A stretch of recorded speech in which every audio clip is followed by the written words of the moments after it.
од државава, треба да работат во интерес на државава, да спречат криминал и корупција, али тие упорно стојат на тоа што си добиле задача да си ја спроведе задачата. Значи, неколку пати потенцирахме дека и во Охрид, и во Македонија има многу случаи кои веќе и врачината ги знаат дека се криминал, за нив се права слепи, а за истражуваат, губат време, не малтретираат, со тоа ние што сме донирали.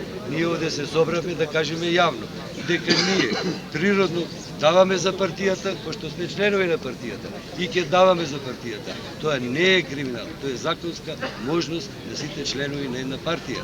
Али нивната селективност се гледа јавно, па ние јавно ќе застанеме против тоа. Или ќе си ја бркаат работата за која се платени, за која држава 4 милиони евра даде, или ќе си дадат оставка, такво обвинителство нема да постои, ќе се одбери ново обвинителство кое ќе е честно и ќе знае да си ја брка работата.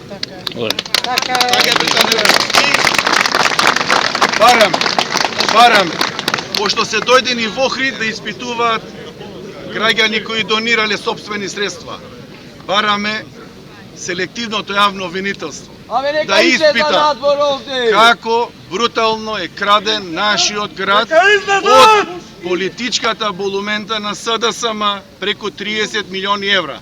Тука се и секретарот, и заменикот, и градоначалникот на Охрид, па да ви кажат какви макини имаме 4 години од судски решенија како е краден градот. Значи, затоа јас викаме ова селективно јавно обвинителство. Да е специјално, ќе ги офатеше и тие прислушкувани разговори. Селективно, и тука имаме проблем. И се срамам, како пратеник во претходниот парламентарен дом, што притиснав зелено копче за селективно јавно обвинителство, кое работи исклучиво по препорака и притисок на Зоран Заев.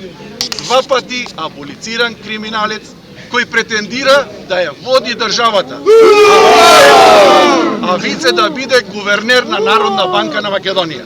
1 евро за црквата, 1 евро за Вице. Нема тој филм да го